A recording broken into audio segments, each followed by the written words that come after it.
사도행전 14장 19절에서 28절까지 말씀을 교독합니다. 유대인들이 안디옥과 이고니온에서 와서 무리를 충동하니 그들이 돌로 바울을 쳐서 죽은 줄로 알고 시외로 끌어내치니라. 제자들이 둘러섰을 때에 바울이 일어나 그 성에 들어갔다가 이튿날 바나바와 함께 더베로 가서 복음을 그 성에서 전하여 많은 사람을 제자로 삼고 루스드라와 이고니온과 안디옥으로 돌아가서 제자들의 마음을 굳게 하여 이 믿음에 머물러 있으라 권하고 또 우리가 하나님의 나라에 들어가려면 많은 환난을 겪어야 할 것이라 하고 각 교회에서 장로들을 택하여 금식기도하며 그들이 믿는 주께 그들을 위탁하고 비시디아 가운데로 지나서 밤빌리아에 이르러 말씀을 버가에서 전하고 아탈리아로 내려가서 거기서 배 타고 안디옥에 이르니 이곳은 두 사도가 이룬 그 일을 위하여 전에 하나님의 은혜에 부탁한 곳이라. 그들이 이르러 교회를 모아 하나님이 함께 행하신 모든 일과 이방인들에게 믿음의 문을 여신 것을 보고하고 제자들과 함께 오래 있으니라. 아멘. 할렐루야. 하나님의 크신 은혜와 평강이 오늘도 변함없이 여러분 가운데 가득 넘치기를 주님의 이름으로 축원합니다. 성경을 읽을 때 가장 아연실색하게 되는 장면 중 하나는 아마도 예수님을 십자가에 못 박으라고 빌라도에게 외치는 그 군중들의 모습일 것입니다. 그렇잖아요. 세상에 5일 전까지만 해도 예루살렘 온 성이 떠나갈 듯이 호산나 이렇게 외치면서까지 예수님을 환영했던 사람들인데 근데 이제 5일 만에 이렇게 돌변해 버린 거예요. 예수님이 잘못한 것 하나도 없는데 이렇게 폭도의 모습으로 전락하게 되었다. 물론 이제 거기 모여 있는 사람들은 이제 원래부터 그 반대했던 사람들이고 또 반대했던 그 사람들을 좀 지지하는 세력들이 좀 모여서 더 그런 감도 없지 않아 있겠습니다만은 그래도 다 그런 것만 아니겠잖아요. 분명히 예수님에 대해서 우호적인 마음을 갖고 있는 사람들이 여전히 있을 것인데 그런데 그 누구도 그 순간 제지하지 않고 오히려 동조해 버렸다는 겁니다. 동조해. 그리고 예루살렘 온 성은 그 순간에 다 침묵으로 방조해 버렸죠. 그러니까 너무 어이가 없는 사건인데, 근데 오늘 읽은 말씀을 보면 거기에 마치 방불한 듯한 아이러니한 모습이 하나 나오죠. 뭐예요? 어저께 우리가 함께 읽은 사도행전 14장 앞쪽 부분에 바울이 루스드라에서 전도할 때 어떤 일이 있었습니까? 나면서부터 걷지 못하던 그 사람을 하나님의 능력으로 고친 사건이 있었잖아요. 얼마나 놀라운 일이었는지 그 사람들이 자기들이 그동안 믿어왔던 신 제우스와 헤르메스인 줄 알고 그들이 지금 사람의 모습으로 이 땅에 강림했다 해서 온 성이 막 제사까지 드리려고 찾아오는 그런 일도 있었습니다. 그러면 이제 이게 제우스나 헤르메스가 아니라 바울과 바나바가 전한 하나님이 하신 거라고 알게 됐으면 그러면 아마 이 사람들이 전부 다 바울이 전한 그 예수님 그 하나님을 다 믿었을 것인데 그런데 지금 오늘 19절 말씀 어떻게 돼 있어요? 유대인들에게 충동돼 가지고 오히려 바울을 돌로 쳐서 죽이려고 합니다. 사실 이제 돌로 쳐서 이제 죽이려고 했는데 근데 감사하게도 이 바울이 죽지는 않았어요. 아마 기절을 한 것 아닌가 싶어요. 그래서 다행히 이제 감사하게 깨어납니다만은 그런데 이게 얼마나 정말 아이러니한 일인가. 아이러니니까 사람들의 마음이라고 하는 게 참 이렇게 조석지변으로 변하는구나라고 하는 것을 우리가 한편으로는 좀 깨달으면서 또 한편으로는 우리가 복음을 위해서라면 어느 정도까지 각오해야 하는가라고 하는 것을 오늘 말씀 속에서 우리가 다시 한번 확인하는 거예요. 호산나 외치던 사람이 십자가에 못 박으라 할 수가 있고요. 제우스하고 헤르메스인 줄 알고 이렇게 제사까지 하려고 했던 사람들이 돌변해가지고 돌로 칠 수 있더라라는 것이에요. 그러니까 우리가 복음을 전한다, 또 주의 복음을 맡아서 사명을 감당한다라고 할 때는 그런 일들도 각오하는 그런 마음과 자세로 감당해야 된다는 거예요. 뭐 이 정도까지는 아닌데 우리 교회도 몇 년 전에 그랬잖아요. 우리 이 아이들이 그래도 이제 개척교회지만 제법 모였었는데, 그런데 어느 날 갑자기 애들이 다 안 나오는 거예요. 너무 놀라웠어요. 정말 너무 그때 이럴 수도 있구나라고 그때 좀 깨달았습니다. 아니 그래도 몇 년간 복음을 전했고 교회에서 정말 열과 성을 다해서 함께 정말 그 아이들이 주님의 사람으로 자랄 수 있도록 무진장 뭐 애를 썼다 이렇게 좀 우리가 표현할 수도 있는데, 아니 어느 날 그냥 단체로 막 몇 명이 쑥 안 나와요. 그러더니 또 어느 주에는 또 다른 아이들이 몇 명씩 쑥 안 나와 버려요. 이야, 이럴 수도 있구나. 이럴 수도 있구나. 물론 이제 언젠가는 그 아이들이 다시 주님께로 돌아올 것이다. 돌아오기를 또 기도하고 바라는 마음이 우리 가운데 있습니다만은 그런 일들이 있다는 걸 경험을 했어요. 그래서 그게 이상한 일만은 아니구나. 우리가 그 정도의 단단한 마음과 각오하는 자세로 복음을 전하고 또 끝까지 삶을 감당해야 되는구나. 다시 한번 우리가 좀 생각했으면 좋겠습니다. 자, 그래서 이제 바울이 이제 이 루스드라에서 이제 어디로 또 떠나게 되냐면 이 더베로 가서 복음을 전합니다. 근데 이제 더베에서는 이전까지는 지금 가는 곳마다 어떤 뭐 설교 내용이 나왔든지 사건이 나왔든지 그러는데, 근데 더베에서는 어떤 특별한 사건이 기록되어 있지 않아요. 그저 무슨 말씀만 기록되어 있냐면 많은 사람을 제자로 삼았다 그래요. 더베에서는 좀 평탄했던 것 같아요. 어떤 반대가 뭐 극심하게 있었던 건 아니고, 더베에서는 그저 예수님 믿는 사람들이 많이 이제 생기게 되는 그런 일이었던 것 같습니다. 그래서 보면 또 이것도 하나님이 하시는 일이에요. 하나님께서 어떤 경우에서는 이렇게 반대가 또 많은 상황 가운데서 복음을 전하게 하시고, 어떤 상황 속에서는 반대가 없이 그냥 평탄하게 그렇게 주님의 맡기신 사명을 잘 감당하게 하고 교회로 성장하게 하시는 하나님의 놀라운 역사가 있습니다. 이거나 저거나 하나님께서는 그 가운데 다양하게 일을 하세요. 그래서 어쩌면 우리들은요, 이럴 수도 있고 저럴 수도 있구나. 하나님께서 이렇게도 역사하실 때도 있고 저렇게도 역사하실 때도 있구나.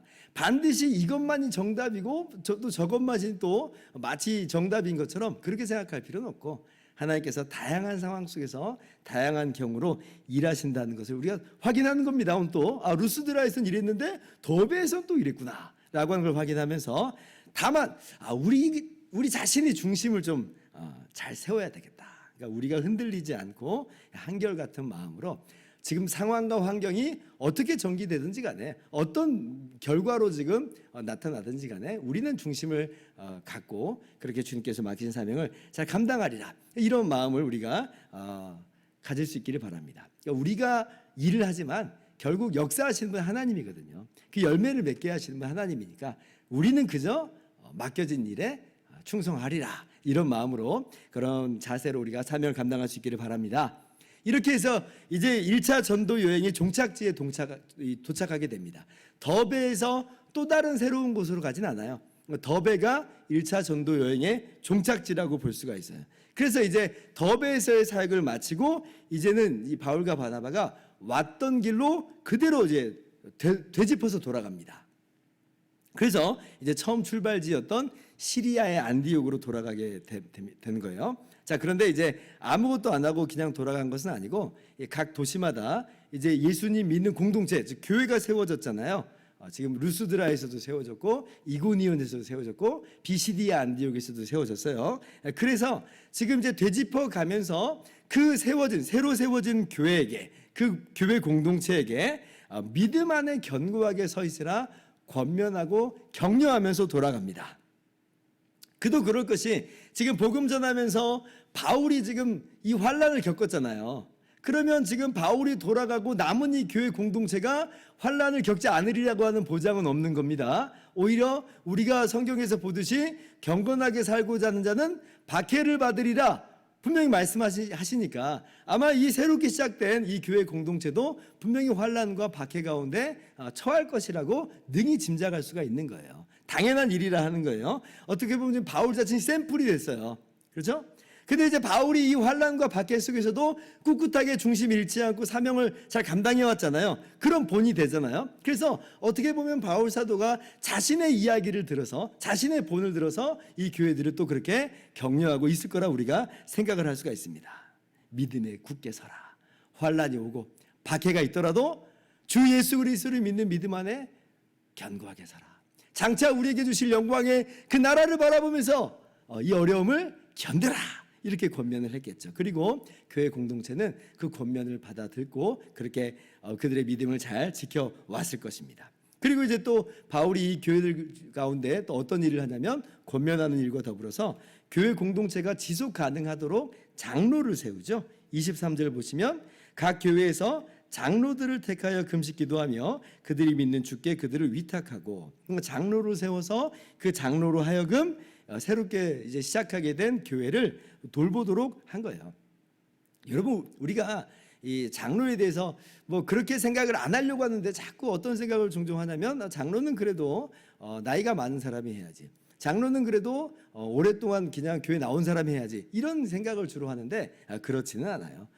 이 장로를 세운다고 하는 것은 그냥 그런 사람을 세우는 게 아니에요. 장로는 사역자를 세우는 거예요. 지금 새로 생긴 이 교회를 지켜야 되는 사람이 있어야 돼요. 돌보아야 되는 사람이 있어요. 말씀을 가르쳐야 되는 사람이 필요한 거예요.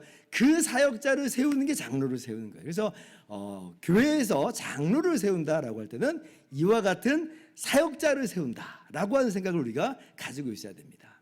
그래서 지금 장로를 세워서 장로로 하여금 이 어린 교회들을 돌보도록 하는 거예요. 근데 참 놀라운 건 뭐냐면 1차 전도 여행의 기간 동안 세워진 교회라서 이 장로로 세워진 사람도 사실은 그렇게 오랫동안 예수님 믿는 사람은 아니었을 것 같아요. 그죠? 뭐 해봤자 1년, 2년 정도 아니었겠습니까? 그런데 이제 그렇게 예수님 믿은 지 얼마 안 된 사람도 하나님께서 장로로 세우셔서 교회를 돌보게 하신다, 돌보게 하실 수 있다라고 하는 게 참 놀랍습니다. 우리는 1년, 2년 그러면 초신자 뭐 이런 생각이 있잖아요. 잘 모르는 사람, 그런 생각이 있어요. 어쩌면 우리도 뭐 신앙 한 5년, 10년, 20년, 30년 했는데도 나도 아직 그냥 연약한 믿음이에요 라고 우리도 스스로 생각할지 모르는데, 근데 지금 이 교회들을 보니까 1년, 2년 정도밖에 안 됐음에도 불구하고 장로로 세워질 정도로 성장하고 성숙한 신앙인들이었다라고 하는 것도 한편 봐요. 그래서 어떻게 보면 우리 한국 교회가 좀 각성해야 되는 부분이 있는데, 우리 교회도 포함해서 이게 어떤 거냐면 젖먹이 신앙인으로 그냥 만족해버리는 거예요. 스스로 예수님 믿고 천국만 가면 됐지 뭐 라고 하는 거예요. 더 성장하려고 안 해요. 더 성숙하려고 안 하는 거예요. 어떻게 하든지 치열하게 싸우려고 하지 않아요. 어떻게 하든지 몸부림치려고 하잖아요. 어떻게 하든지 더 주님을 닮아가려고 하지 않는단 말이에요. 그냥 젖먹이로 만족해요. 그러나 저러나 천국 가니까 뭐, 이런 마음이 우리 가운데 좀 있는 거 아닌가. 그런데 성경에서 우리에게 말씀하시는 바는 뭐예요? 그리스도의 장성한 분량이 충만할 때까지 이르라는 거잖아요.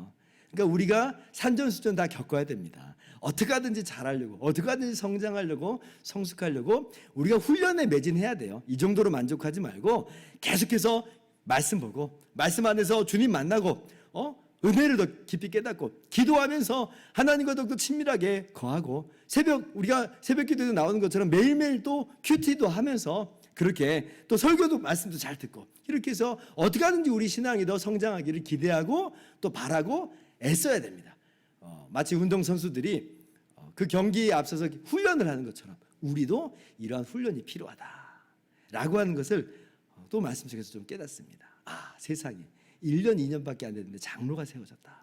물론 뭐 막 입교한 사람을 장로로 세우면 안 됩니다. 성경에서 말하는 것처럼 교만하여져서 마귀를 정죄하는 그 정죄에 빠진다 하니까 입교한 사람은 안 돼요. 막 입교한 사람은 안 돼요. 그러나 1년, 2년, 3년, 4년 됐을 때 그 연조만큼 우리가 치열하게도 훈련하고 더 성장하고 성숙하기를 애쓰고 그렇게 함께 나아가는 저와 여러분 되기를 바랍니다.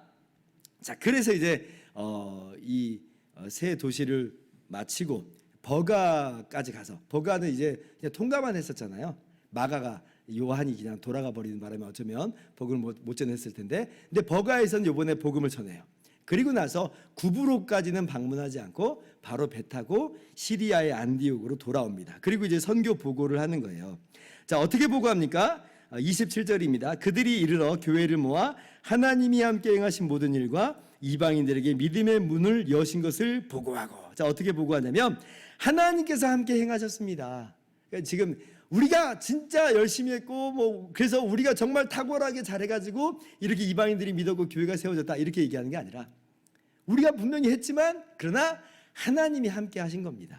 하나님이 역사하신 겁니다. 라고 하면서 모든 영광은 하나님께 올려드리는 우리 바울과 바나바의 이 모습을 봅니다. 고린도전서 3장 뭐라고 말씀해요? 심는 이나 물 주는 이는 아무것도 아니로되 오직 자라나게 하시는 이는 하나님뿐이시니라.